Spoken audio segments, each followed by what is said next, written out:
Tamale Mirundi mutawani wa Yohana Mirundi ne Mole n'amatovu oliyo tena gyosibye oba gyosuze ekyalero wadamu ashaka sobola okugira bulungi kale tandise butereevu bwetu kino omukuku na Tamale Mirundi ensi yebuza designer gwokozesa.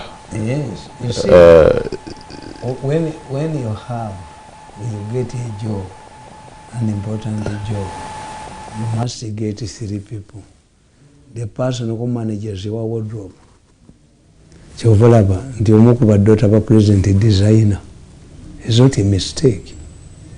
To have a designer you get a handler. A handler and an advisor are different. An advisor in Uganda's case is welfare. Totuswazenga tonegolo yegwe kubanga Chigana. I've been the chief advisor of the president for 14 years as his spokesperson. When you're spokesperson, you're not an advisor. You are the chief advisor. As Governor Bank of Uganda, I've been your chief advisor. I think I can't attend anti-advisor. Mubaganda omuntu atambulanga demo bekaba musezi. Kakati a handler is somebody who tells you nti esati jije. You want to tell me nti bakuddamu kuitokola press secretary wa Museveni tochikola? Mirundi. Nkubulire. Andika nkubulire. Lazaro bwe yamuzukiza yakola ki? Your time comes. The key players in the media sibayina. I have a hostile media. Ikitegeza bu 10 yawo Lazaro. Lazaro yafa naye yayogera kimugulu Bible emwogera kubimeka. Obasanjo came back. The Nigeria he left was not the Nigeria. Had to fight a fierce battle with Atiku, his vice president. When Obote came back, then Museveni is not your friend. Because if he calls you to Denagat, you know what, Mirundi, my media is failing, please come back. I can be a handler. An advisor and a handler, these are different issues in Uganda's case. A handler tells you. An advisor does not mean that I will advise you. These are propaganda titles. How many times has Museveni called his advisors when he has a crisis? How many of them have seen him? Political science in Banchi Mani. We have inflated titles. Inflated titles. Nebitiwa. Ntikakati oyinza okudya kalamu kawa kakato. Nokaga nti ono mukyala wamu n'omukulu. Era naye kafuuyirira obubeere. Sisa wako n'akabuuza okimye ekimu kisenga. Ate nze mukyala wamu n'omukulu. Nze nasoma political science. In fact, let me give you. Muyinze ntambula n'ebitabo byange. Ate kankubuulire. Wait, nkubuulire. Kankuwe obuuze ekibuuzo kirungi nnyo. Nkugamba nti therefore a vice president can be appointed to heal wounds like in the above instance. A vice president can be appointed to ensure unity. This is what happened in countries like Tanzania. If the president comes from the mainland, the vice is from Zanzibar Island. It can be done to protect the interests of the big tribes or to show solidarity with the minority groups. In India, they can elect a president from the untouchables or a prime minister from the Seke. Bakafuna amusinga singo mwe akafuga India. The second type is a vice president for regime continuity. This is common in countries like USA. The president and his running mate, vice president, are voted together on the same ballot. Other appointments. A government is like a host with the visitors who cannot fit in his dining room at once. Also, if the visitors outnumber the utensils in the house, a wise host must divide his or her guests into groups. The first group is served and leaves giving away to another. Government jobs are occupied at a time, depending on one is role at a time. Once the role is over, another one takes over. In Uganda, President Museveni has always compared his government to a railway station, where there are new arrivals and departures. Very good. Now, why do you people have trouble knowing nti agitwalanga railway station muba newe muko ayombera ki Mirundi chota netegereza have you ever sat down to find out why did Museveni make you his secretary? Did you ever think about I knew what was the problem? I knew. You wanted to silence you because you were anti him. You were hitting him. No, Museveni bwomutunuulira onabagamba when intelligent people are fighting in Museveni's government, he allows the battle. He is enjoying the intellectual debate. Nede n'abagoba type abo bannamuganza ne balwana mu government y'abagoba talina kyabafunamu. But he can allow when the ministers fight babagoba. Anti what's the contentious issue of your fighting? Nti asobola okudya suluma ne bakubagana ne governor wa Bank of Uganda Emmanuel Mutebiri. He listens. Yeah, because they are fighting with economic policy. This policy doesn't work. Ne n'abakoba gwerwana nani ne munne bwe mufaanana out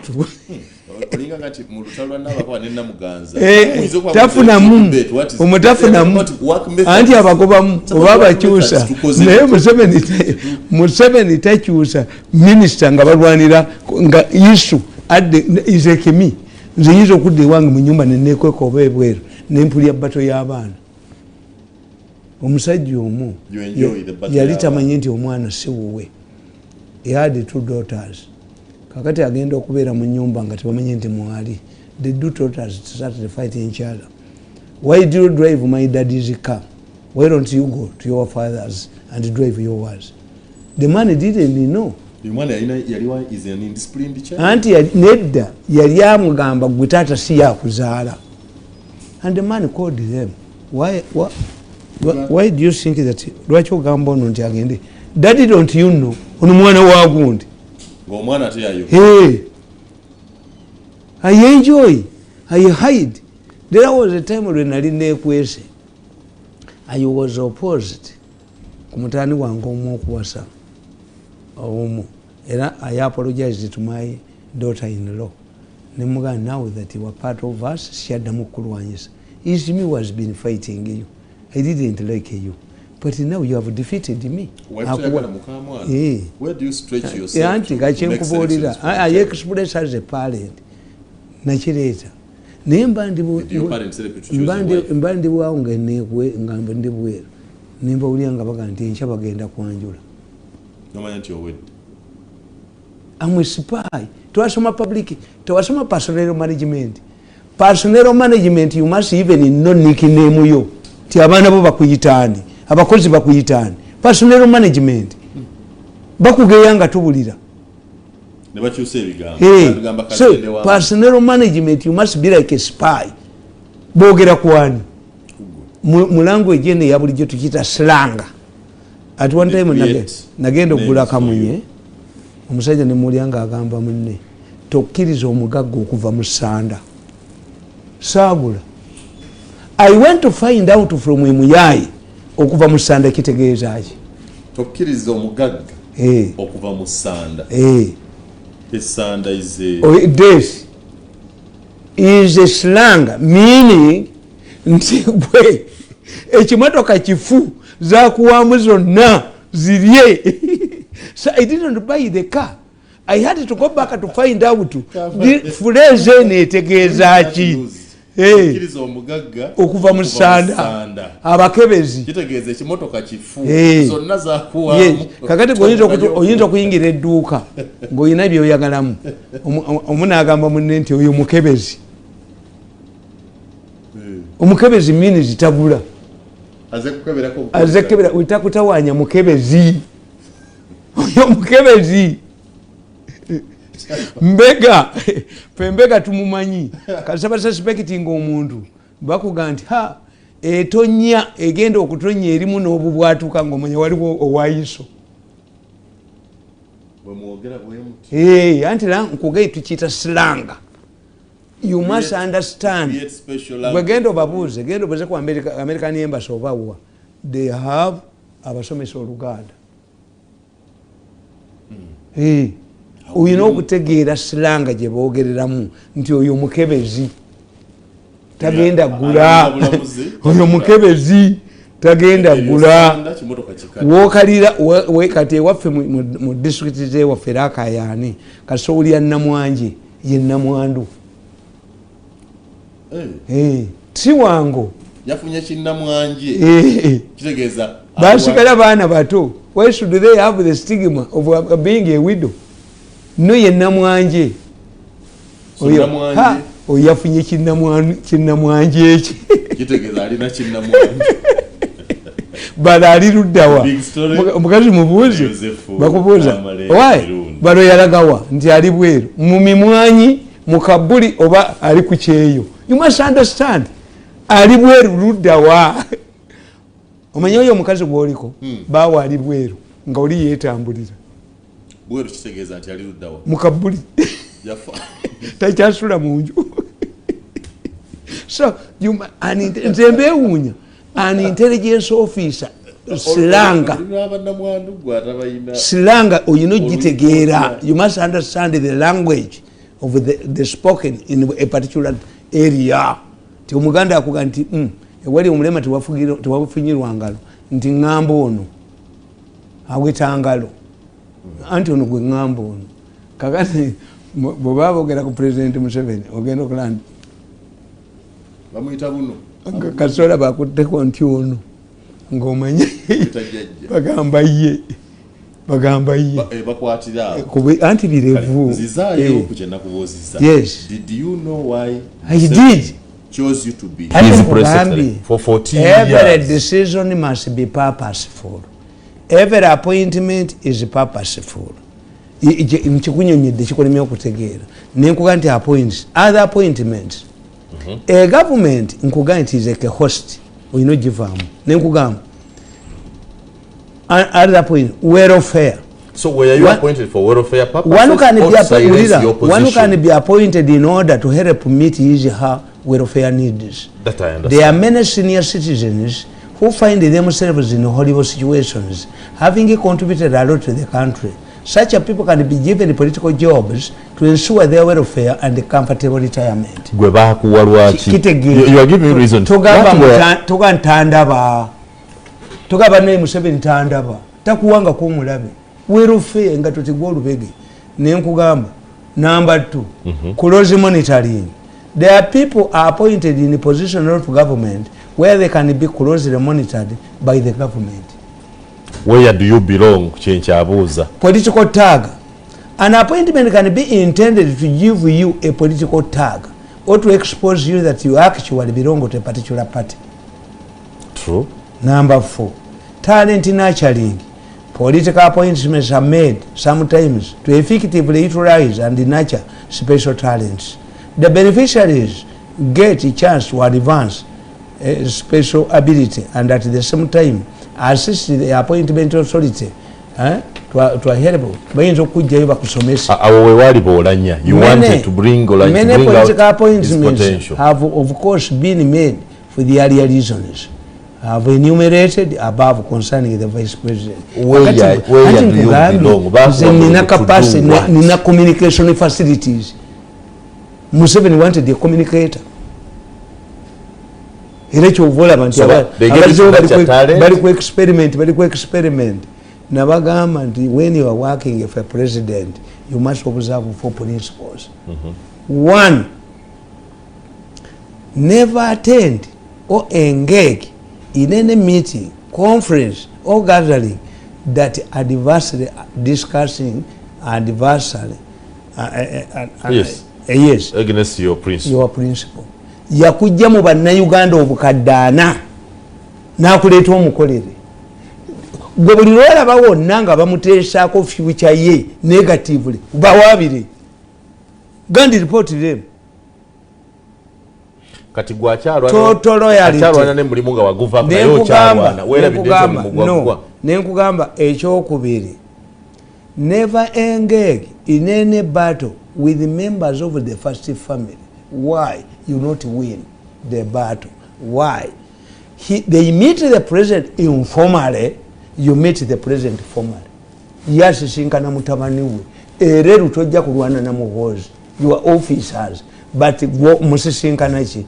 Salim Saleh got ever since I became a general, an officer. I go to my brother, salute him, get instruction, salute and go. Never kulimba. That applies to an officer atali Muganda we. Because Ye muchika. Family meeting. They meet uli Muganda we. Bitoli. Kakati nenkugamba ekyokusatu. Nti never fight anybody. Because the time comes when the president needs all of those you fought. I want you to listen to yourself now. Yes. Never fight anybody. Everybody. But you are known for fighting people. Anti nkugambye nti kakati atene tujja tujijuliriza neri conclusion egamba ki.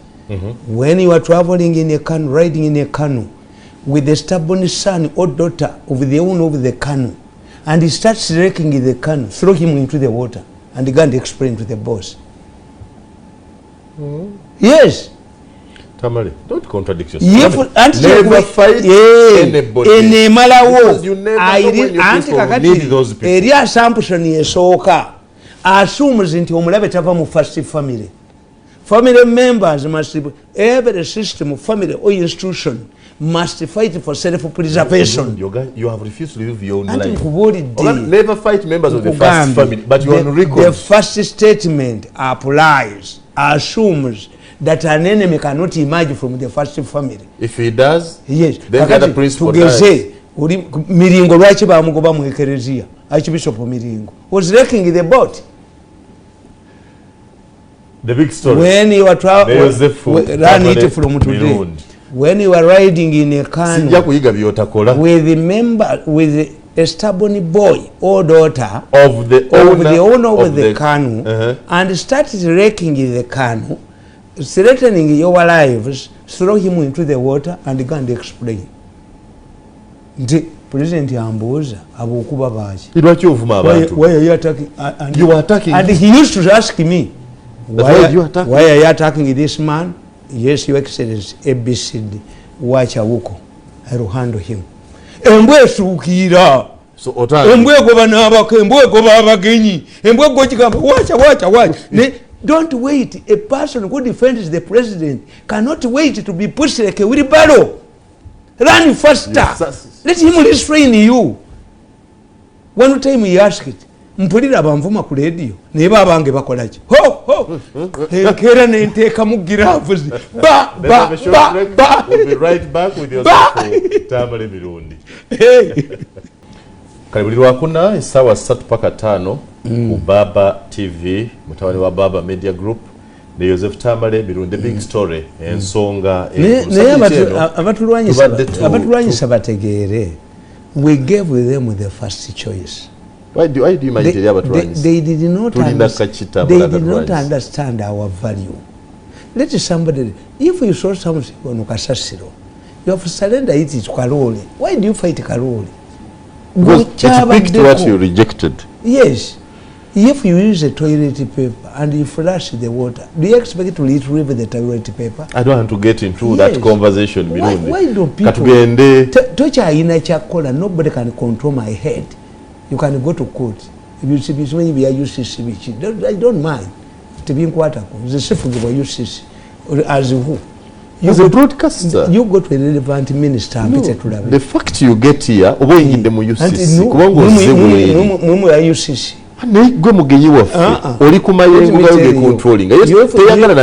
If you invite, as you say, listen to you. If you invite a non-Christian into a mosque, They know us. They know I'm not answerable to them. If they agree, you see, UCC is for arbitration. If I don't want arbitration, go to court. It's not mandatory that I should go Yumana, Niatule Mimbari, Kananga, Tule Mimbari. You can see one more Katuveyo, Kugambako, Barikufe, Feteko handling. The duty is mine. Jurisdiction. A quarter ku social media, Ugina. Jurisdiction. For as long as you are broadcasting. No, for as long as you are broadcasting. Do they register with you? Yes. If a powerful China has failed to control, yogera tugende nze I lose my temper nyiza nokukwata gwe ompitangako mu office nti kunyumiriza n'olaba otegeera Mirundi be yaleka omwana nagamba omuserikale wa poliisi nti emmotoka yatomera emmotoka ya UC eyo oli nadduka nagamba laba emipiira gye nemugamba nti tetutawaana tugendeko Freedom Square nkukube twekube otegeere nti Uganda ya missing omudaali mu Olympics ogw'ebikonde kukube nkutwale wakayikula ate nkutwale lyali sajja ddene bweri nemugamba we don't waste time here haggling omusajja atomedde emmotoka yange agenze abadde alina ku ssimu okwata yange era nendigoba mu Kampala nga tugende ku konso tugende wali ku Freedom Square nkukube kujjemu amannyo tugende wakayikula ng'owandagala otegeere nti Uganda yafiira omudaali gwa Olympics mu bikonde sitamira w'ekikondo omujja wasamba kikondo kyetaaga olisoba bulungi baganga tofunayo dakika yakubasoma bulungi kati siri soba gwe kankubuulire zimanyi gombuulira nze ebbaala nga ogudde olutali mu bbaala sifuluma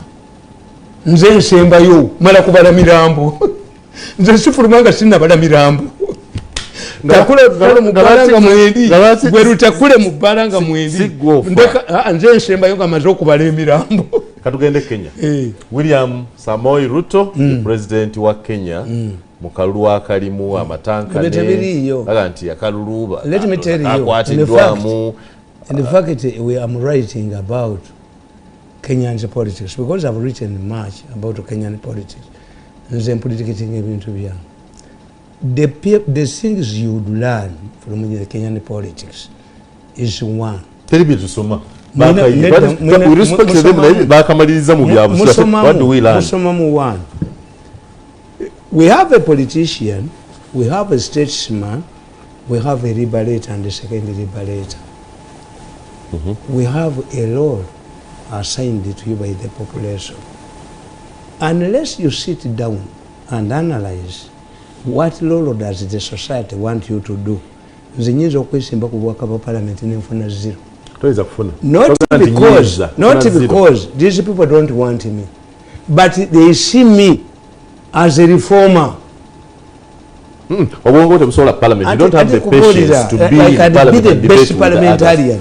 Name system when ya caucusing sigenda munfiramu. That's why people like Nsereko, Sechikuba and others must become rebel MPs to assert themselves.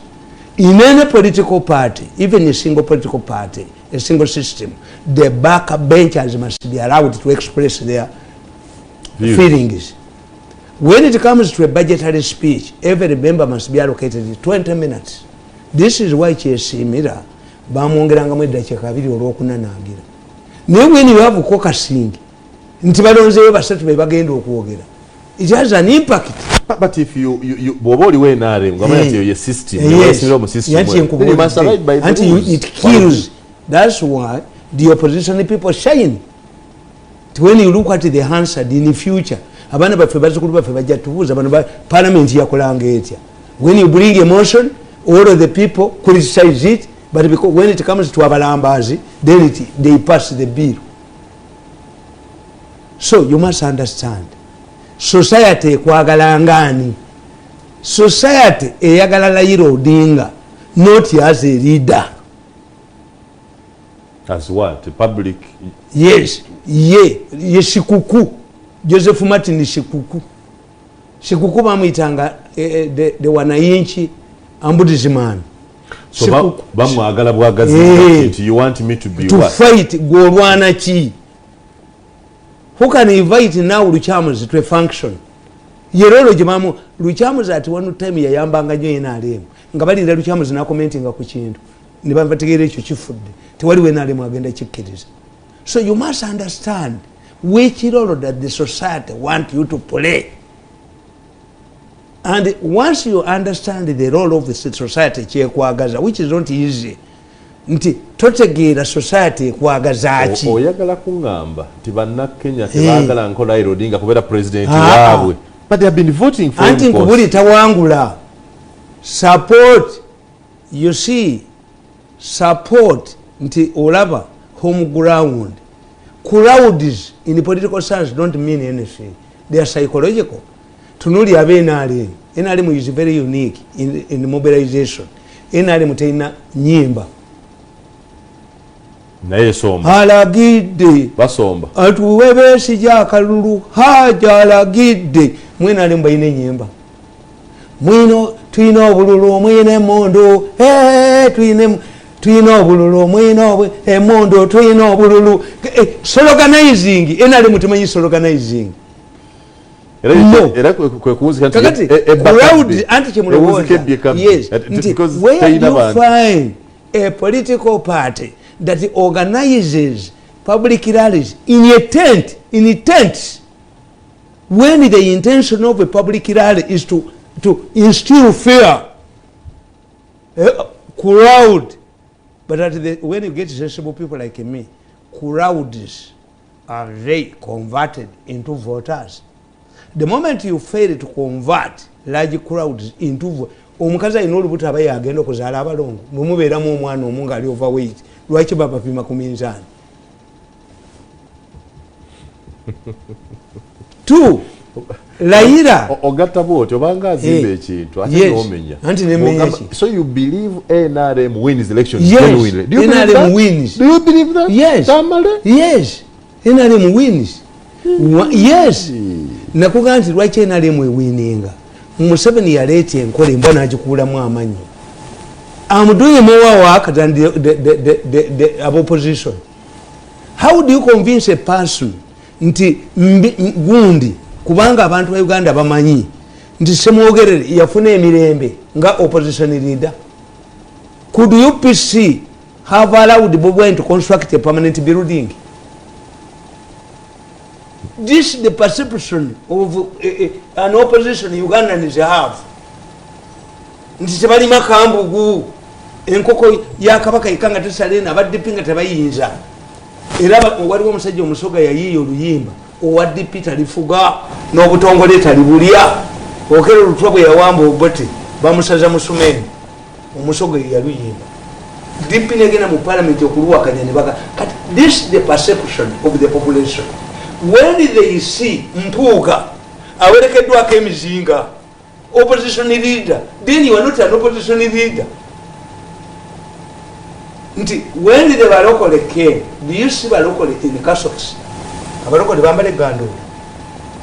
Masuti. Yes, to change because the original.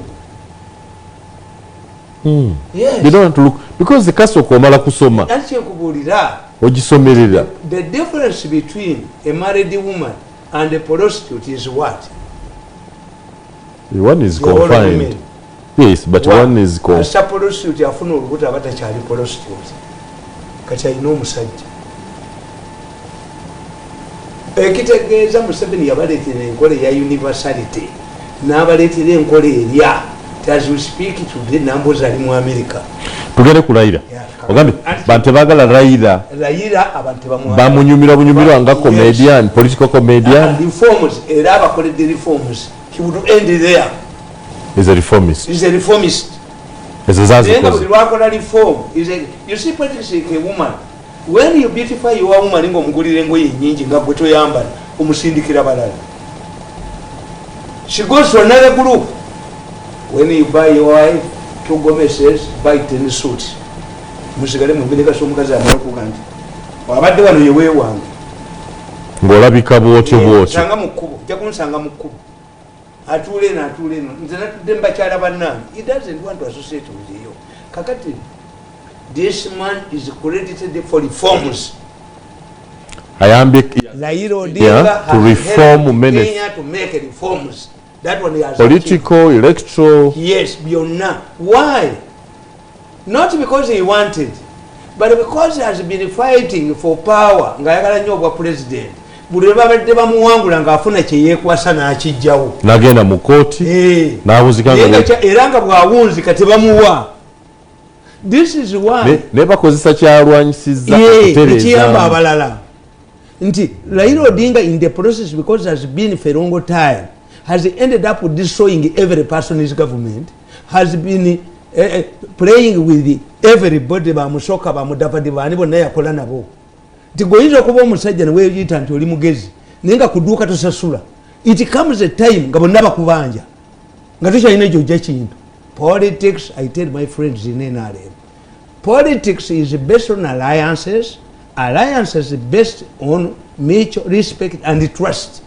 Not to use somebody as a hunting dog. Politics means who gets what, sharing. Mutual respect. Ngembwe wali sente bwetufuna 5 billion ngembwe tujigobanga ate tujikomyawo mu kalulu tukolere tuleka kiko ngoyo wa mujja wa Mirundi ya muzaladi.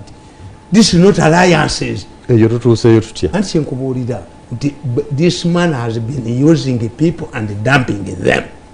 Raila ani gwatakolaganye naye mu Kenya. Raila ani gwatakolaganye naye n'alwana naye. Raila fought Moi. Potentially he merged with the Kanu. Ekibina ekibali bakiyitaani. When Moi refused to anoint him as his successor n'avaayo. He worked with Kibaki's government. What happened? Najjamu national as Museveni helped them to lay down the foundation of unity. Bweyaja yakolaki? As the Minister of Works, yakuba enyumba z'abakikuyu zonna nti ziri mu luguudo. Ani akuddemu kukwasa pawo? Najjamu ono Raila Uhuru tamuwaddeko mulimu gwonna. If Uhuru wanted to rehabilitate and rebrand Raila yalimize empeka ekawa gye yakoze na musekendi mu kalulu akaddako yalize ne Raila nga vice president, but he feared if you cannot work with him in the government, why do you leave him to others? Nti Museveni kyabasinza nti Museveni ogamba nti second term yawe yandibadde yafuula Raila deputy president instead of Ruto. Nti ye Museveni bamugamba Museveni taddira abaana baffe n'abateekamu abasajja abo ababadde mu magye g'Obote. Ye yategeera nti amagye galina luluzi zaavu. Oba obadde mu magye g'Obote oba gaani, can you fire a gun? Ideology onoosigalayo nga bw'oli abantu bakutte, you kill a person, we kill you. Kati obajja n'empisa zo gw'olina okukola ki? Muganda ga nti omuyonjo omutono gwe guweta enkoko ekyuse. Most of our celebrated generals and the former army commanders did not have a stint in the bush. N'abaleeta basemwogerere DP yagireeta mu 86. Abadde ne bagamba ffe tufuga government. Semwogerere arrogantly said, if you want to see the contribution of the Democratic Party, look what the district leadership. Look what he got in Kampala.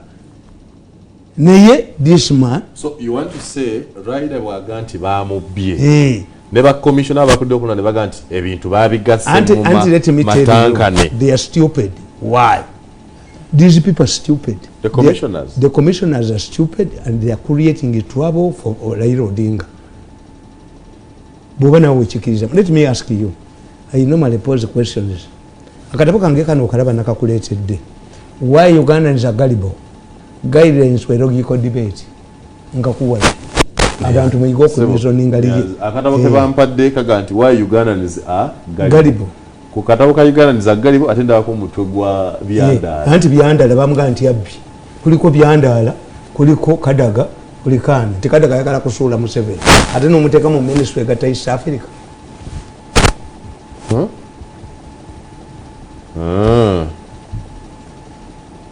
Hakuna akili. Argument defeated. Kana wakandi kidachika ngammeka. How many minutes do you take? Tolaba. Nti ham. Olaba hamu ekintu kyayagala okukola waliwe bakayamira. Tunulira Baganda. Look what this Buganda Land Board. Mbulage kye bagala Laba hamu kyayagala okukolawo. Even if this is a youth development sports center, even if nti Buganda Land Board yetunda, would evaluate oli kino n'agenda okukolawo wettaka lirye ekyapa kisazibwamu kitya. Look what this man. So olwokuba agenda kuzimba ekintu ekirungi. You would know okimanyi mu mateeka nti ekizimbe tekiyimirira. There is no court that can demolish ekizimbe ekigenda okukola ki ekigenda okuyamba eggulu. Ejudge abatali bamwe bantu naye laba omusajja kyagala obakola and he has the money. Naye balina omuyindi balyeko enjawulo badduke. Kakati nkugamba kala akatabo kampadde nti logical. Let me give you a question. If your name releases results, listen. I'm listening to you. I'm giving and it waiting to you. for the question. I've given it to you. Wonderful. But you are used to people who give you and grab. Me, I'm not used. So it's like who else? Remain is yours. I'm not taking it anyway. I'm not going to grab it because I've already given it to you. By the time I give you one book, I have 100. You won't understand that. The main comfort. They give you and grab. Okay. Hey, using my logical guidelines, if your neighbor releases exams and the school comes out and says, these are not our exams, the results are not correct, we are cheated, and 4 examiners out of 7 come out and support the school, how do you conclude? Me, I would conclude that there was actually there was a problem in examining and marking the exams. No. If the examiners themselves agree with the school that was... That's a simplistic matter. For serious people who be defend on reason, and the fact the coming of these commissioners to disown the results adds more votes to Ruto. Imagine the damage these 4 commissioners inflicted on the results. Because originally they were for Raila. That's your interpretation. Yes, that's what it means. Now. These are Raila people because they are Kenyans. Then when the 4 commissioners come out to disown the results, it means they inflicted more damage. You have told me Ruto would have got more votes than you add on the impact. You add on the impact of these idiots. Tamale, 2 things you have done. Ongamba bulijjo nti oli mu Katoliki ate oli Muganda. Despite being so, you oppose what they do. Yes. Yes. Because so I have my being a commission doesn't mean I must agree with everything you bring. When do you ballot? When do they have voted? Let me give you another example. If a man is accused of cannibalism, a woman comes up and says, my husband is a cannibal. We ask, for how long have you been here? If you had divorced this man, then he would get you, listen to your evidence. Yes, tumaze naye emyaka 2 naye musezi. Naye musezi. Nkyogera kati. Nga kubi akute n'omusajja. Naye musezi. Because the election is in Kenya is a process. At what level do you detect that things are becoming bad? The process, right, you have said it. The commissioner says, Chereda says, the process was opaque. Yes. That we are here and we cannot see what is being done here, but we are required to endorse what was done without our knowledge. Who will listen to you? Who can listen to you? Ojingo Odinga is like the England team, soccer team. Team ya Bungereza temanyi mupiira. Egenda ne badokita simanyi no wabuddo no wani. They always use excuses to cover their defeat. Mwaka wangu la World Cup simeka.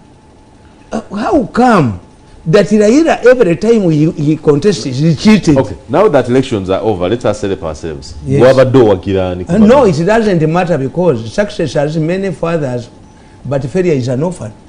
Nabaganti today, n'obuuza omuntu n'omugamba nti singa Museveni yakukubira essimu mu 8 nga agenze mu nseko tinjagala kusulako wuwo walikoze eki tewali andikiriza but today akugamba nti singa yajja ewange n'ali muwadde. No, the situation has changed. That's what I tell you. Tinsekera bana aba traffic mbo accident evudde ku ndima yevuwa ku ndima buli kaseera.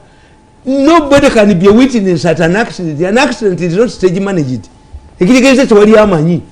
Owa boda abadde ayitawo agenze yo olumala okukozinga accident n'akolaki ente ebadde eyitawo egenze kakati whoever comes waliwo ojjukira olunaku lubwe bagamba nti how simple is it for Ruto to run a government where half the population did not vote for him? No, he got 50, the other got 50. Rules of the game. There was a time when the whole of northern Uganda, Acholi, Lango, West Nile, Museveni was not getting votes. Governor 5%. My concern is nti abamuwanga 5% tiyabalowoozako alowooza ku bamama amabiri abamulwanyisanga. And Museveni is a honest man. Yagamba nti yalaba bamama amabiri nga bamugoba These were Kony agents. What did you say? If you give Mama Mabira money, Mama Mabira, what have you given to the pioneers abatembuzi abaleta NRM mu Tanzania? As a political scientist, ogenda kuandika ebitabo by'ebyobufuzi bye tulifaringako. Yes. You need to make some of these statements clear. Yes. You said Museveni is an honest man. But he has said these statements 4 times. Museveni is an honest man. So where is the honesty now? He tells you. When these people were chasing this woman, Mama Mabira nange nga namukuteko mukuba. Kubanga Mama Mabira ne Ruchamus ne Mbidde incited the people against Indians. Nebakuba ne babatta. Mabike ne mukwata bwenti Mabike ne tusinkana mukuba ne mutta. Why? Kubanga Mabike incited Baganda ne bagenda balumbe yunebu nti sebagala ino buyigize nga tabuyina. Ne batta Abaganda 10. Ne mukwata ku bwenti Mabike mukwate. Na muleta Mabike mukuba. On Baba so TV. We must be honest people. At what level do we forgive you? We have a you short already break. Did it. We'll be right back. Kale, Oliku Baba TV program The Big Story. Buli lwakuna saa 3 paka 5 nezo Tamale Mirundi nga twogera ku binene ebiri mu gwanga tubadde ku kalulu Kenya. Twagala okwetegereza. Ogambye nti Museveni abba obululu. Nakugamba tabba. Nakugamba Koti yagamba nti yabba. Naye balega ne bwatandi byandi wangudde. Yabba obululu koti yakyogera. I'm referring to a judgment written on Monday 25th November 2013. This book is a personal gift to myself to mark my birthday. I was born on 25th November. Emyaka tujawukana ne mama wange. I don't agree. How do you disagree with your mother on your birthday? Anti-discrimination. Wazalibwa ng'ennaku z'omwezi 25 Novemba 1900. Anti kyenkubuulira. Temugikkaanyako. Yagamba 61 ozengamba 58. Yes. Anti nedda. Anti omwana w'emyaka anti nkugambye nti nkaaga mugumu. How do you disagree with your mother on your birthday? Bantwala mu kyaki okumbatiza n'enkuba faaza lwalinnya omwana w'emyaka 3. He was older. Incident eno yeŋŋaana okukkiriza ebibi. Ani yagikunyumiza? Ye. Nakola stampede mu kyaki n'enkuba faaza kuntuma George William nga njagala ddala. Nendeka nga nsutudde gandula mukubi ku ttaka n'adduka. Ne Christian agitukamu. Mu kanisa. Kati omwana w'emyaka 3 tasobola kukola kintu ekyo. Aba atya n'okutya. So you disagree nti wazalibwa 61 or 58? 58. Ng'owakanya maama wakuzaala. I disagree with her. Kakati nkugamba. Katumalize Kenya.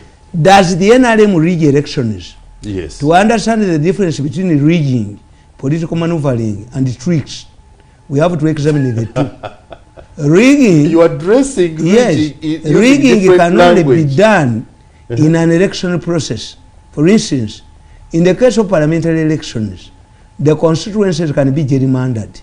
That's not rigging. This is rigging. Apache North, Apache East, Apache Central, Apache North. You have gerrymandering. Yes, gerrymandering. Bubi. Atokufera n'okusumagiza. Si bubi. Okufera. Safety is safety, whatever name you give it. Namusumagiziza, namuyisiza, ungalaka. Namufeze. Bwenjogera kuwa. Byonna nti nkubuulira. Ye package yonna gy'oyina. Mwe rigging temujawula. Tuyina scientific rigging ne crude rigging. Bonna bubbi. Staffing eyo bonna bubbi. Bonna bubbi. Ne scientific bukodyo. Give for an example.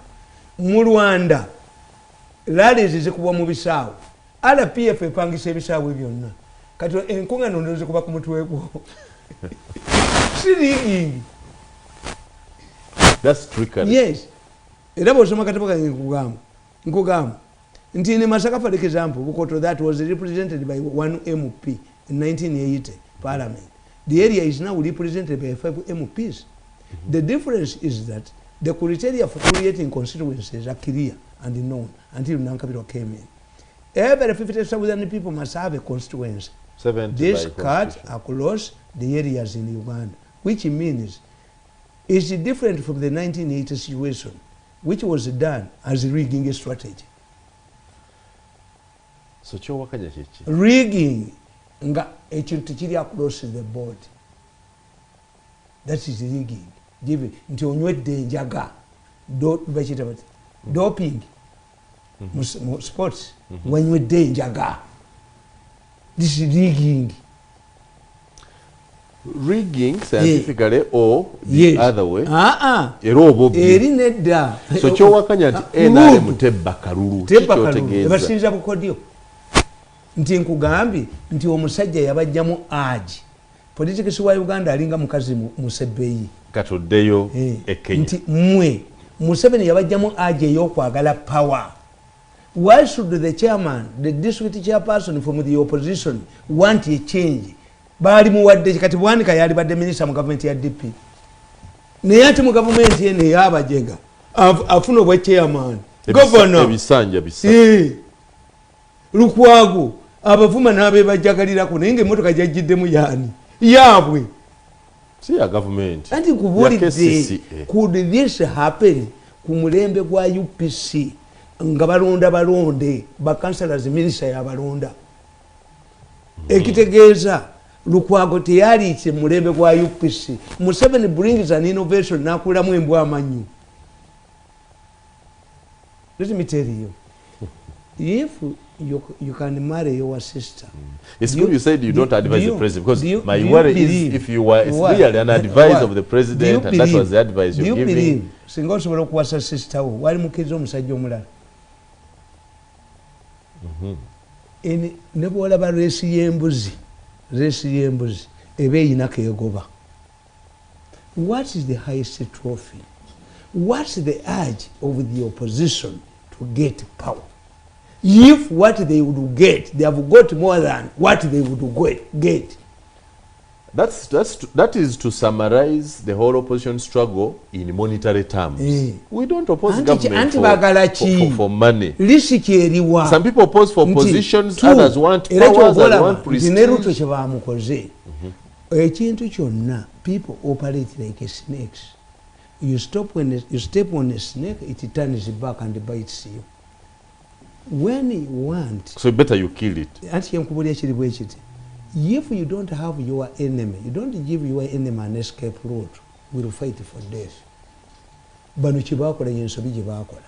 Nino kugenda mu president office tuli wa Ruto tuli ku Ruto nino genda media center Ruto na Raila so nino kugenda mu gondo mu office ne banjoge everywhere yanga ndimbwa Ruto yabya kalulu tokiza nti yabya kalulu nti Ruto bamuteka mu situation yibanteekamu natuka n'okulilocatinga business ze ne batamuwa future. You must give your enemy future, but if you place him between a rock and a hard place, fights back for survival. Ruto was so you look at Ruto in international relations, countries are free to use their nuclear capabilities if the country's survival is threatened. This man must go to his home and rot. Tonina mu future. Koko mukulaba koko no ninakubeera ndi mupakasiwo. Give Mirundi a future. A rich Mirundi is a nuclear bomb. Ntakubeera nga mulukosiro. Munda weyazo ngani akuli. Am I going to die a slave? Omukazi kyomuyingira kunoba wuwo. Anno omulumba lejano bedde. Bakuba. Always buli muntu azze n'awamba Kampala. Oluguudo lw'ejjinja aluleka firi. Even in the military science, you cannot make an ambush of a circle. Mufa ne mugwawo. Ruto was not given. Ne mama ngina navayo n'avuma. Oyo omwana yakulira manju. Ne mudda ku mukolo. Nga Ruto gonde Raila ali ne gundi. Atayina kifo. There was a time when Ruto, as deputy president, visited Mombasa. Ne bagalawo ki. Ne bagalawo state house ye Mombasa. The man hired, rented a hotel. Nga bantu batunulira. But this is a man eyayimirira naawe nga babatwala Hague.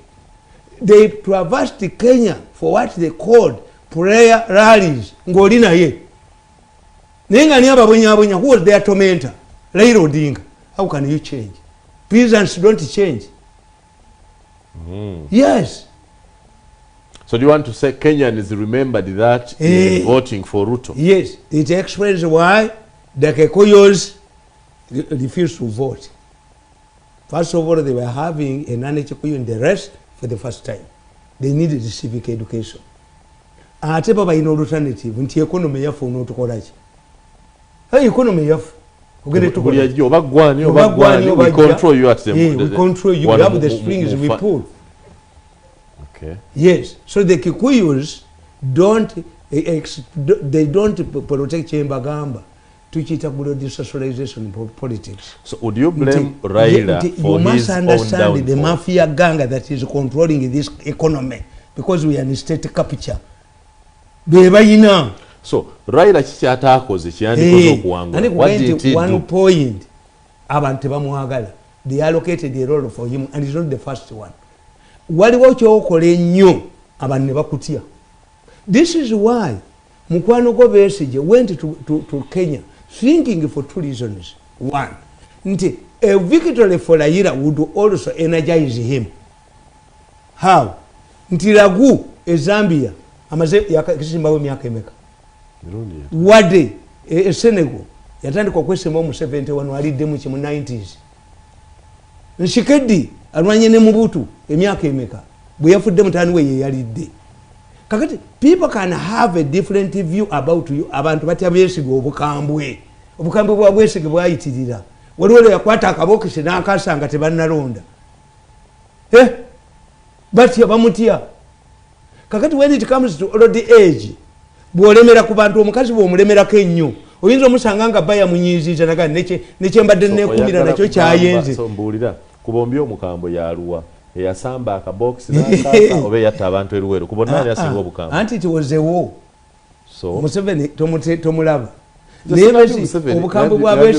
Obukambwe bwa Besigye ensi butya bamwagalako kunyenya muyembe naye tebamuwa. Waliwo bana abasajja aboogera ku mikolo ate gwe bawa ne mubba. Anti kyenkubuulira waliwo abasajja aboogera ku mikolo gwobawa muwalawo bwe bajja okuwasewo mubawa but they are entertainers. Waliwo omukolo gw'abasoga gwe naliko jjo abasoga ogw'abasoga gwe naliko nga abasajja abo nembaagalanye era nembagamba nti abasajja banyumisiza omukolo. But when it comes to marry your daughter, do they accept? They entertain you. You might go a good driver for me. Nkusanga ni muwala wange nekkuba essasi. I want you to be a driver but not mayimuko. Kakati society gives you a role. Tirayira bamulabanga mulwanyi.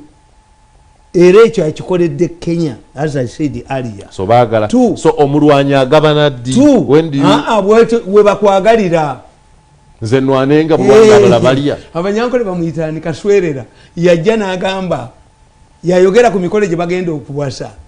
Ono musajja omwogezi w'okumukolo agenda najja n'atuula mu ntebe. Abaana bange mujja wa ebintu. Naye yita mukazi w'omusajja muyite nti mukyala wange akubirewo. Ddayo enkeera gye wakoze oboze kubanja. Chairman w'embaga yakoze embaga ey'amaanyi ennyo n'ateekamu ne ssente ze. Bw'akomawo enkeera abayagala kwana mugole bamutwala talinnya. Lolo yo yakoze eki. You must understand the role of Raila in Kenya is a liberator and a reformist, but they cannot entrust power with him. Semwogere is a good man, but Semwogere never became. Erande Paulo Muwanga teyamuwa vice. Baleeta Nitoko, vice chairman, military commission. Museveni bwajja era Semwogere teyamuwa vice. Yabuwa kazibwe. Eyayimbanga ennyimba za DP mu kinaana. When you look at Bidandisa, Kintu Musoke, and Kirunda Kivejinji, the two became prime ministers. Kintu Musoke never. Minister of local government. Politics, war, and soccer depend on luck. To be at the right place at the right time. There are many. You go to Malawi. Omusajja yasinga okulwanyisa Kamuzi Banda. Chirwa. Nekyakufa kyana. When the time came for voting, little known. Bakiri Muruzi defeated them. The people who fought, people in Burundi, had already been died, persecuted, ndandaye within 1 month. The Kapwepwezi fought Kaunda. But who defeated Kaunda? Chiruba, 3 feet. And the man was perceived to be a Congolese. Politics is Iraq. Katumba Wamala Tiyakubu akosasi mu lutalo bayaji be bali mukubi. When Napoleon beyabanga apanga olutalo yamalanga ku evaluating emikisa gy'abakamanda be soccer even a plane bwegwa bayinza okugamba nti human error, bad weather oba natural disaster. Yes, talina mukisa, abantu abamu tebalina mukisa. Raila Odinga talina mukisa era tajja kuvuga Kenya. In fact ne bagamba kati nti akaluba kaddemu alese Kalonzo Musyoka asinga yeta yakkirize we bakaddamu ekibiina kya Azimio la Umoja emala galeetamu yes naye n'obutuufu bwamanyizi naluli bwe yakasazaamu teyajja mukitegeere mukibagamba bulijjo. In politics is not a divine power. In politics you must move gradually. You must move gradually. Politics, you cannot move from one extreme end of politics to the other. The man nga nakaluba kazzemu gunu avuma abantu yavuma n'abalamuzi naga nti omuntu omu asazaamu atyaka naye nga ani akuleetedde okuvuma abalamuzi. Uhuru yavuma gundi Chief Justice Maraga. Yes, nga ani akakuleetedde bw'otuula naye kati is the one you sit with. I tell my daughters, there are things you should not tell your mother and me if you are going to go back. Omukazi bw'ayogera ebyama bya bbaawe family emukyawa. You go dressed in a nice suit, but everybody who looks at you has a different picture about you. Image. Uyinza n'okusanga nga nazaala utazze kubuuza oba aliwo omuka atazze kubuuza mugugundi aliwa kubanga lwe yakwogedde. Peasants don't move the way you think. Nti ojja kuba jeeno obaleete ate Kenya ni politics atambulira ku kingpins the way they humiliated Musyoka nti yangu okola interview najja n'agikola ne baga nti ate bakuwangudde. Ate Raila yejja n'adismantlinga ekifo ky'obwa vice. Every vice president in Kenya must be humiliated. Not Ruto. Ruto is a self-made man. Everybody in the government, but tomorrow Mujuga, but Mukanuka Kasung, Mujayunga, Kitolicha, Tikitambuzawan, one. Numerayu, Tulikuruto. Achiankuburi, comparing Kalakita, Nti Ruto, Yadi ever studying at Da, Nti Murumbi, Bamu Bonyabonya. Gundi yasooka vice president gundi yali Jaramogi Odinga Mulumbi bamubonyabonya ani bonna Moi bamubonyabonya. In fact amanya Musega kyayogera kituufu nti fools make mistakes as a fools made. When you see how Moi was treated, humiliated, is the way Ruto has been humiliated as a vice president in spite of the difference. Nti it is a curse in Kenya to humiliate everybody.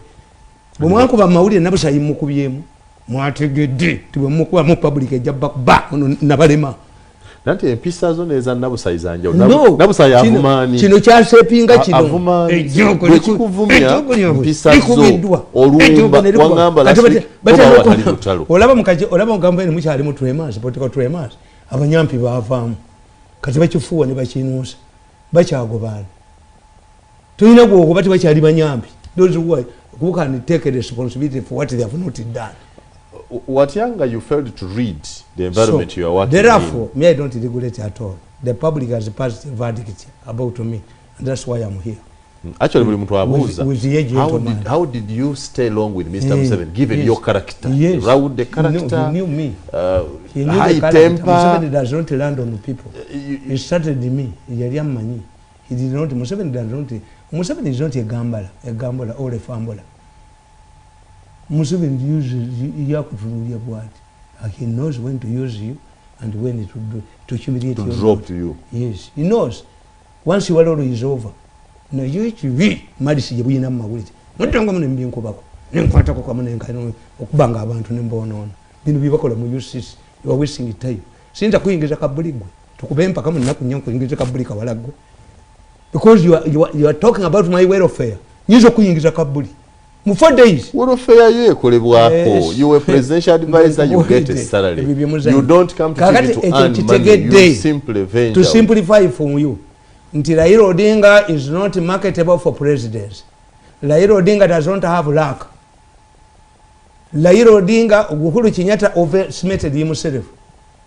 If he wanted to market Raila Odinga, would have appointed him earlier, like Moi did.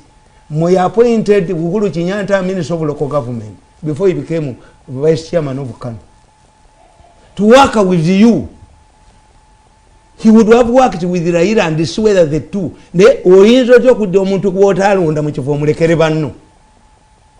Even the choice of vice president.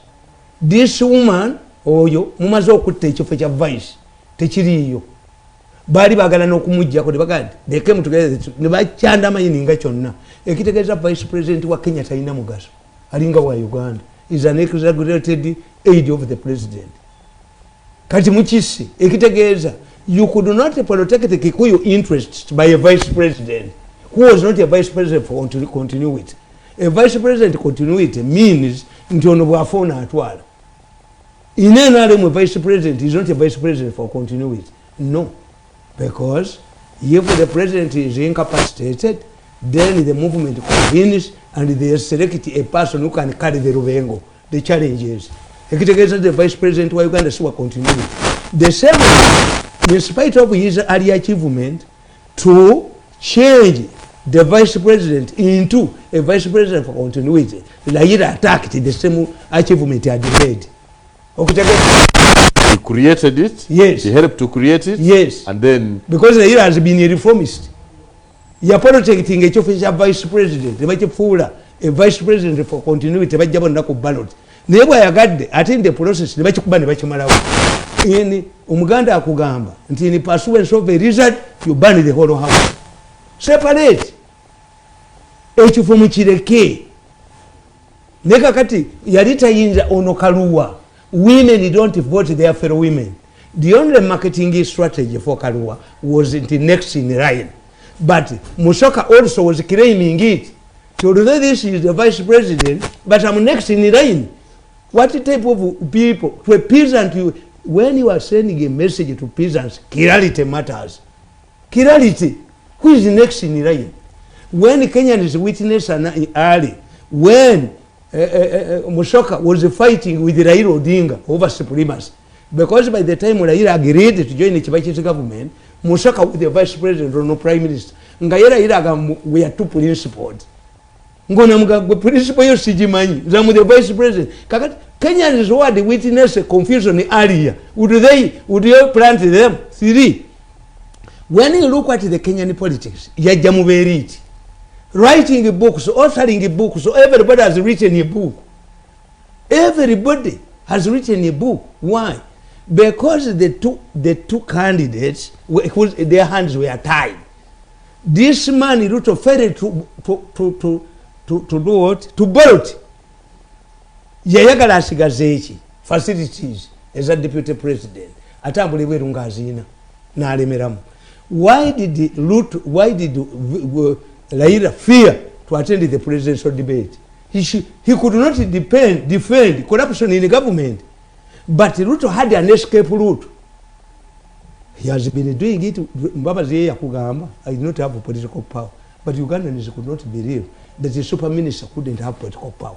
Are you telling us that you sat there without anything to do? Because you have just said that a Ugandan vice president does not merit about a prime minister. But the prime minister is hard. Even visiting Nusaf, even visiting Nusaf, the prime minister of Uganda, okujja ko nabanja kuba kubedda ne Uganda n'embabazi badde bayina power.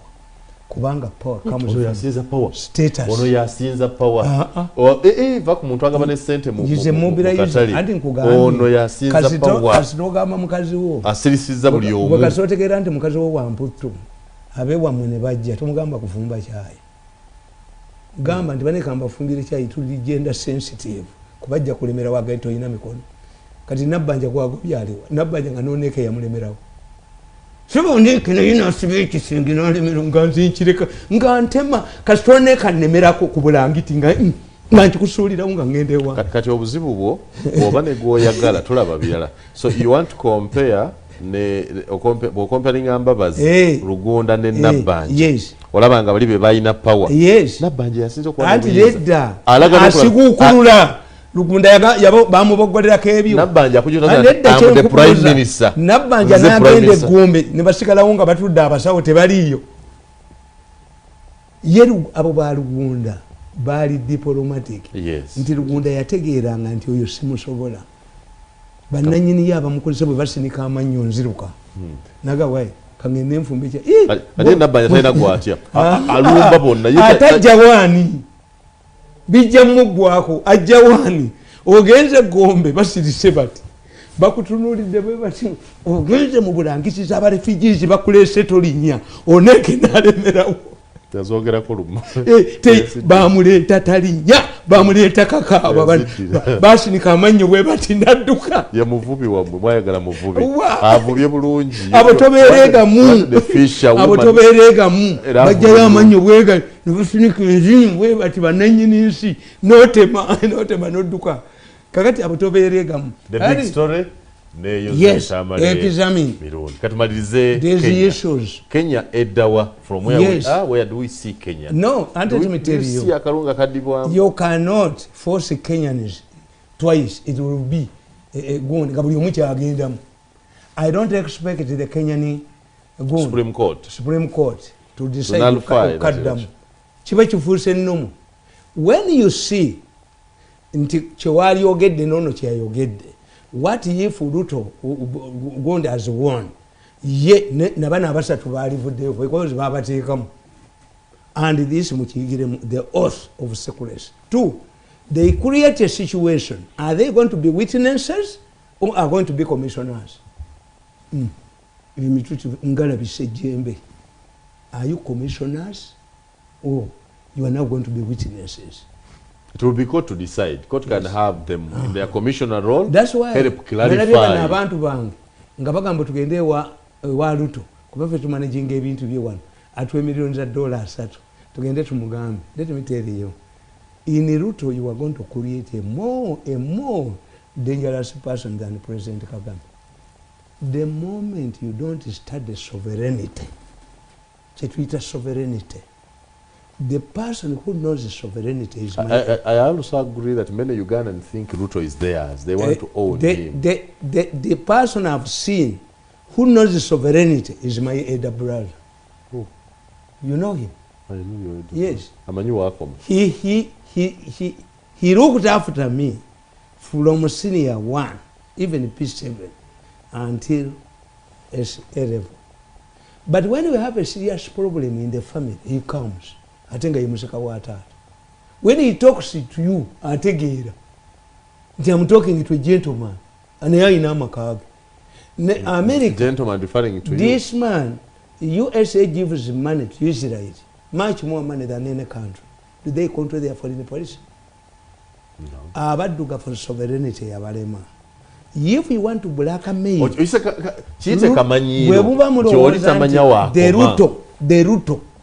Ruto was forced to relocate his businesses here. Why? They were not safe in Kenya. Now he's in charge. The only way he can relocate back to Kenya. Because and the 2, Gaddafi bamubuza ekibuuzo ng'Obama wangu Dakarulu. N'abuuza nti what is your comment on Obama? Gaddafi yagamba nti omuddugavu agenda kufuna inferiority complex ku bazungu. To prove that he has the power agenda kuba baddugavu, which he did. If Kenyans are choosing him of being a stooge of Uganda, what he's going to do is to first cut off relationship with Uganda and become his own man. Without a psychologist will tell you, human nature deserves, is fighting for freedom to get out of the shadow of its mentor. This explains why all leaders who have mentored their successors have turned against them. Nobody wants to be a stooge. It is only you who has not turned against your principle, but many of them do. Until the money. But the reason being, I know. The president, president called me and like others. Echankuba anchimanyi. Museveni yampita. Ngati banna Luisu ne banna Kalema webali. Era Museveni yakunkuludinga nga agamba. Mr. Mirundi. Oh, yakwitanga Mr. Mirundi? Yes. Museveni had a respect for me. Era yabagamba nti give Mirundi unfettered access to me. Why? Has the information you people you don't have.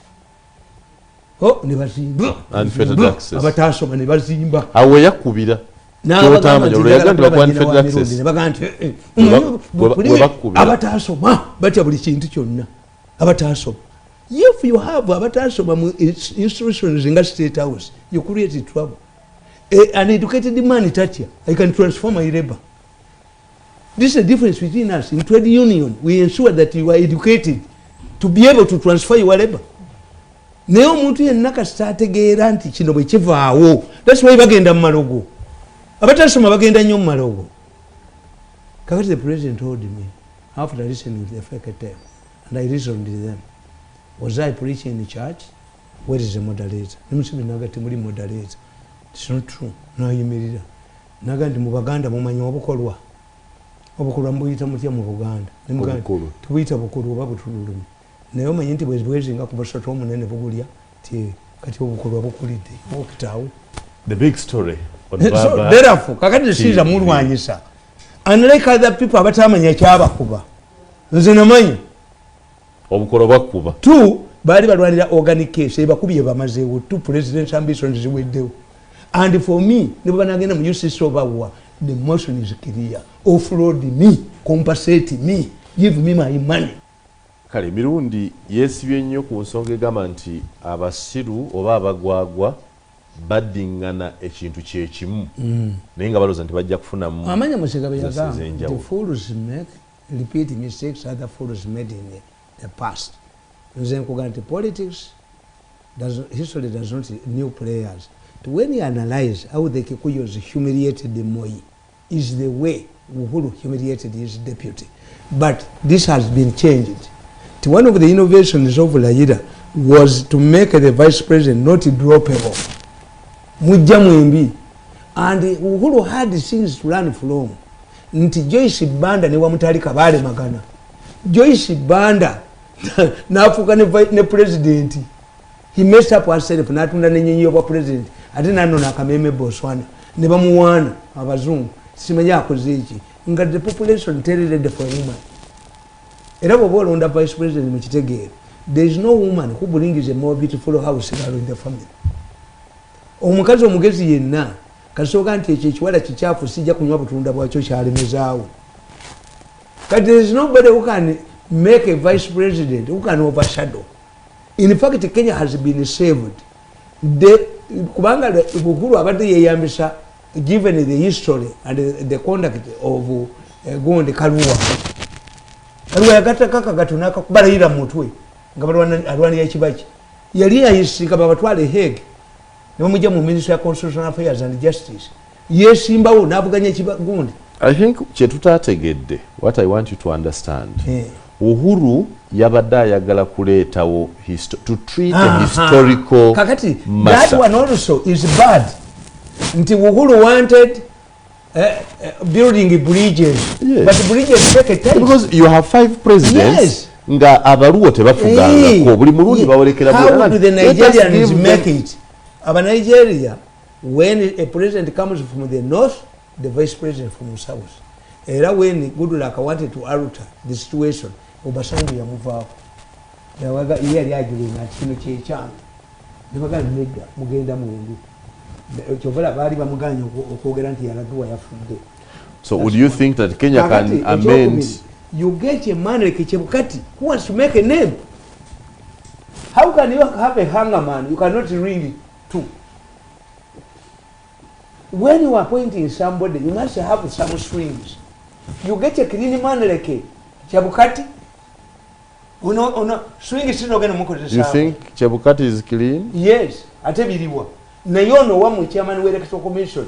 Yawabira besi yomusango gwari. Ewafevayo. Tuli. Bakole sobi. Wawa no muleke. Ono wants to be the first rule president. Uhuru wants to be the rule amali egwanga aliyeyambisa okumala waka kukuka family zabo.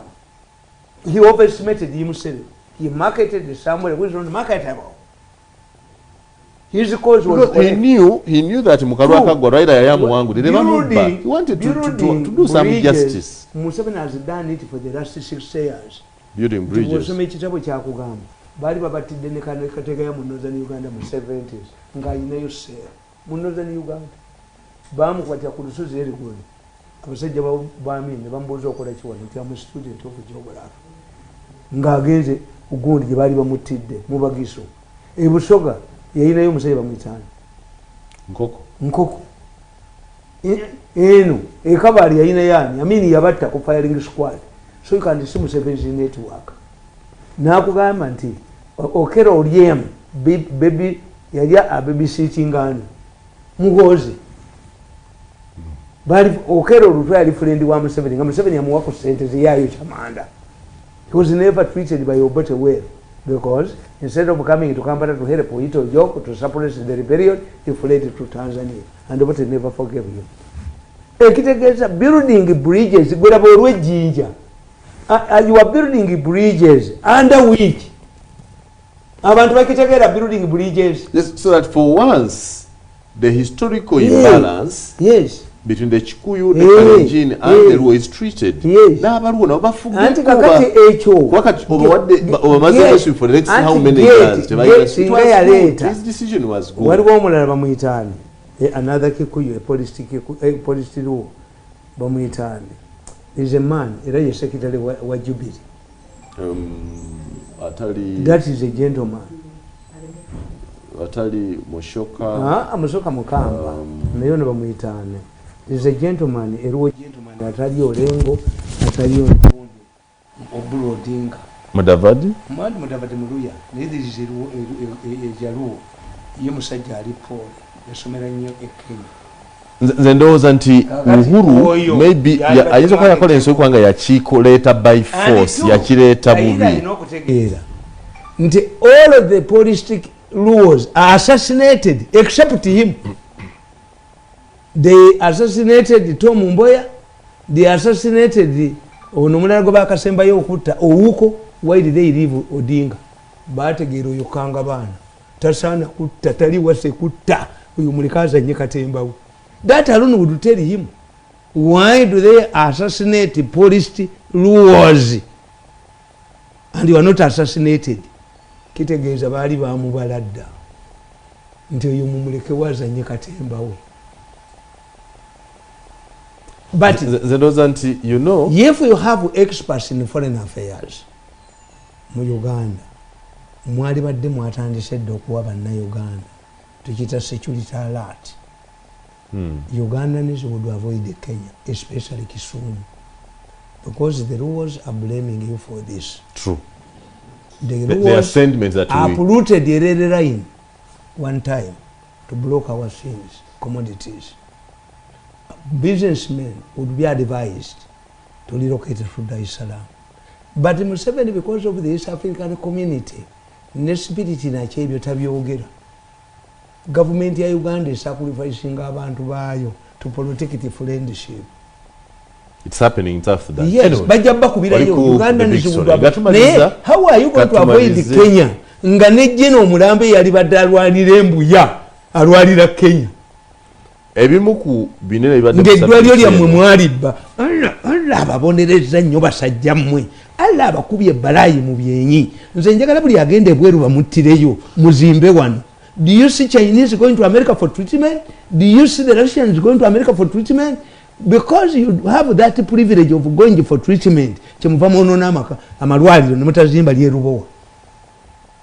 How can you say that a general is being treated in a foreign country? A general, where is Imbuya? The military must have all the facilities in a country. The assistant found that the Mbuya Military Hospital doesn't have sufficient resources. For how long?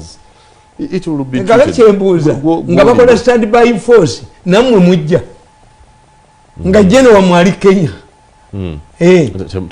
mukola mumuyina nga ennyonyi zammwe ezali zigenda okuwa Kenya air power bakuba mu gundi bakuba mu Museveni afuna omusala gwa milioni 3 zaatugamba.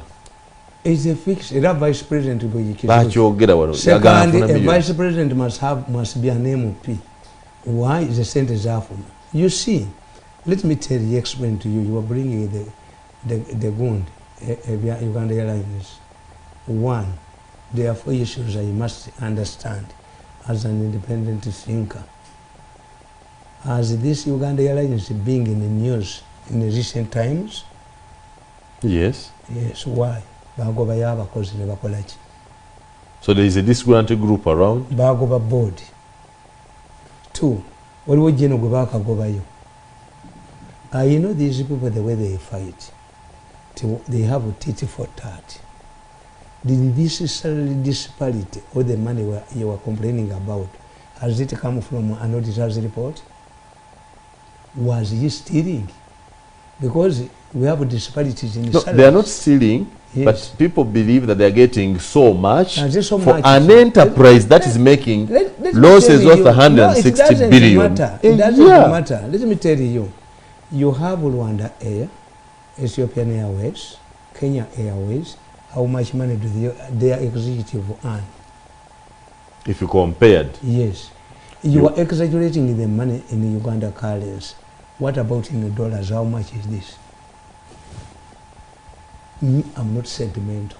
I think dollars. I require with the somebody who steals. Nemitwale mu bantu. Nemitwale ebiri bajogera mu bantu. Bwavu bwamwe. Wano waliwo bwamawulire obwavu bwali mu Citizen. Omusajja bamuyita Mwine. Mwine yawava mu World Bank. Parliament ye yatidenge gamanti. Bafuna mmeka. MPs. Bali mu kitundu ogwa dola. Ne atona ona afuna ebiri. You sit with your cabinet, talking around. You make it talking allowance. Many of them will go back empty-handed. Some have not even made their maiden speeches for 5 years or 10, and they come back. And you talk about a person. Bwaba tudde ne banne nti gofuna mmeka. Kwega ne hotel mwe batudde. Atudde ne executive banne. Owa Rwanda Air, owa Kenya, owani nti gofuna mmeka. Nfuna emitwalo ebiri ya dola. Nti anze nja kusula mu kago hotel go. If you don't have money, don't hire. The more hiring are very expensive. Ye kaya singo kufuna sente. This is a battle inside. Nti taina qualifications. Who tells you? It's a battle inside. Nabagamba nti mu Uganda bwe balanga nti gonde ti advertisement bagitadde mu mawulire for the recruitment of somebody. You must have a master's degree. What diploma asaba nagutwala ajja giyigirako diploma ajja giyigirako masters. Tosagana Uganda. What diploma agutwala tolaba buzibu bwonna mu muntu akulira ekitongole ekitakola magoba okusasulwa ennyo. Let me tell you, you don't blame this woman. I told you Muwanga singa tubadde tukyalina access waligenze mu NBS n'olaba comments zange nga batandika Uganda Airlines revival. I said, are you reviving it after considering what caused the collapse of the earlier one? Why did the earlier one collapse? Is it the right time when the giants are collapsing, giant airlines and mergers? Is it the time when you start a new airline? What is the feasibility study? Nenkugamba nti ezenyonyi bwe zajja the maiden flight to Mombasa twala container ya organs kyovula basooka za region kubanga network eri Zambia eri luddawo not purposely for transport.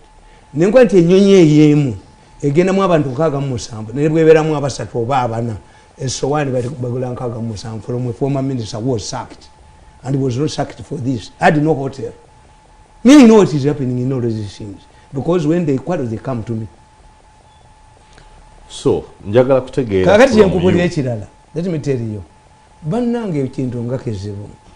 Omukulu w'essomero ayisizza abaana ne bamugjawo. Abazadde ne bagamba nti aveewo. Ng'abaana bayise bulungi. Abazadde baba mwagala bona ministry esobola omugjawo. Abazadde be ngamba ba beneficiary. Ate bakkiriza. Ate ayisa first grade omugjawo. A woman who revised the Uganda Airlines was sacked immediately. You don't celebrate your feet?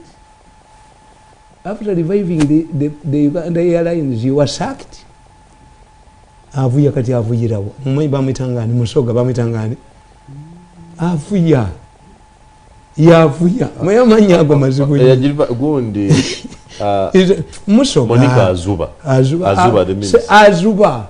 Okuzuba. Azuba. Murusoga kitegeeza ki? Azuba wafu kitegeeza kuwala.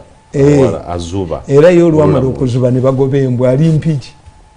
A person, a minister, you don't even be allowed to nurture your baby, to nurture your olwamala omukozesa ne bakanyuka bannannyini ate bamujja mu Uganda, bamujja mu gundi, bamujja mu yali muyinula nga yali ku board enzibi promoted to a minister ne bawamba Kazina Kasayajja olumala okukozesa ne bakanyuka ne badduka kati anvuyavuyira mpigi talina na 10 mu nnika talina na 10 mu lwebajo yadduka I knew. If Uganda Airlines the time for national flag carriers is over. It's business. If giants are collapsing, Sabena, the gateway to Europe, Katibajite in Brussels. At one time, British Airways abandoned the Entebbe route.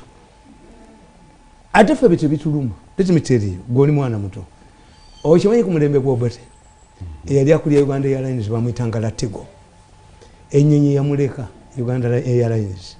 Ebegenda London, Kegeta Kutuka London. Natuka Kusawi Najita Nekomo.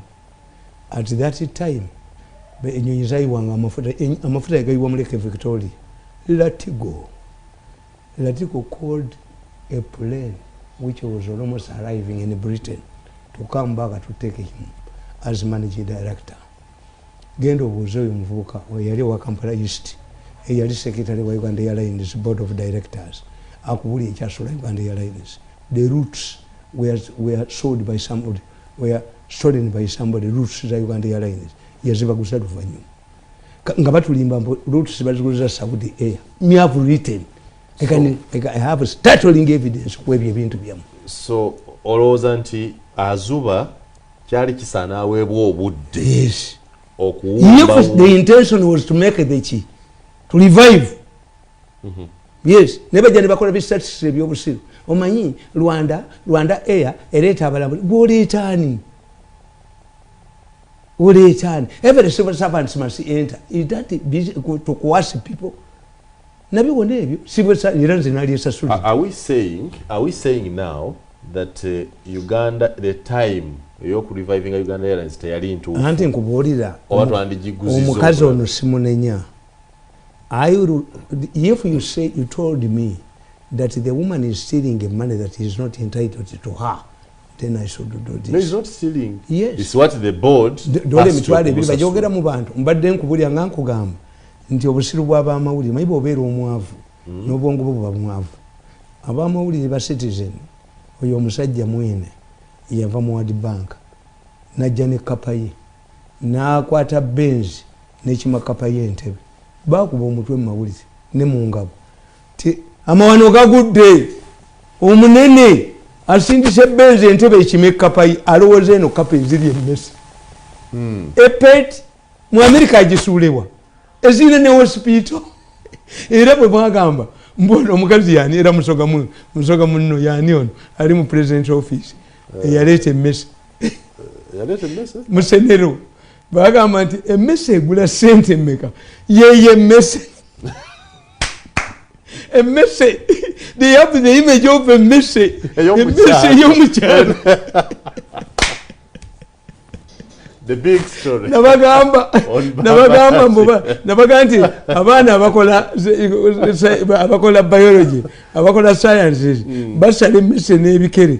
Ani abirina singa batendalinga ne mubinoonya mu nsalo. It must be nti bino ebikere abaana bye basala si mmese zammwe. Emmese twasolanga sente nyingi okolera ku muteekeko nti emmese enzungu. So you see, society, when I look at, I'm not sentimental at all. Omusala gulinga penalty. Terry coach, aligana kumkukwante, lifiri alimbye, timu yange tesana penalty. A salary. This woman did not create that salary. Whether she got a job on the phone, if you have, omusajja omuwala bwe yagamba, yateresa munensa ya cement, agenda ogikimanyi, n'amugamba, ti empungu yagisitudde. Naye namuteresa emitayimbo nataye namugamba nti bitayimbo yange giriwo ti waayi emmese zazikekese nambwa oli musiru mu nsi mulimu emmese zikekete emitayimbo kakati naye omusajja namugamba nti gwe osinga obusiru mu nsi omuli empungu esitula sementi kiraaga weewuunya nnyo nga mulimu emmese kakati mumbulire obanga omukazi bugulu woman yatunda ebanka enamba ku simu is it surprising a person to get a job on a phone ku Baba TV mutuleke banaye mutuleke tukole ebirala mutuleke sawa 3 paka 5 ne waliwo omusajja ono banaye ne Joseph Tamale oyagala nnyo ebyokusoma omusajja ono yawandiisa akatabo kamugisha yewa Accurate Estates. This book I told you ngawandika kuchi anti yawandiisa life nine strategy. When you read this book omusajja ono asobola bayamba nnyo mu private sector abatali babitatu obuzibu obutabo bw'abanna Uganda buli omu awandika bibliography awandika bulamu anti yes but we run anti kankubuulire kirungi nnyo. They don't try to preach. Do you know that if we wanted to orient our population business anti kyenkubuulira nti twalijeyo abantu nga kikuminza I wanted to find 100 people but buulira ifu yabwe etali ya busuma toli abaana bano bajigeere tubazeeyo eri okukola nti ono yali mulimi. In fact another good idea if I'm in education noyola abaana abo bonna abaleebeetera e Makerere University awo muwandegeya these are children of educated people bebazaala ne basuulawo children of professors children of educated people if you get a school for those people abaana bali ku Makerere University these are you can produce intellectuals in those rooms to engage mukasome anti abawade tibasoma obwange nagenze mu bookshop nga ntuteyo kano nasanzeyo mugende akakyaliyo bakayita adjusting the trap nakabawandikira nembagamba tiena ali mu ekyusize enkola yaye y'okulonda naye tejja kujjawo ba independence era tiyabajjawo Uganda buy go to Uganda bookshop and my books tebulwawo no Anatoli Kamugisha ayogede kuka Dr. Kibirige BMK wali waka radio Simba yani sekalala kembadde nsomena kwezo naye obuzibu ni mutabani wange kutegera business principles kuandika kumanya akahamu yatuuka nokateka bakatekane kusira bazani akasoma because this is a young man era bwe bakateka kusira basi era bayakala bamusule mu bank mu besente bakajjeko the big story bemunabanga tumuyina Mirundi oli lwakuna mwogero oluzungu olw'amaanyi ennyo naye nga literature books muli kyazijja Nigeria oluzungu lwammwe lubayamba ekyo asomamu oluzungu olumala kale yolwali bwetyo bwegenze tusinkana ti ku lwokuna lwa sabiti ejja katuweereze ekisa ekirala kati waliwo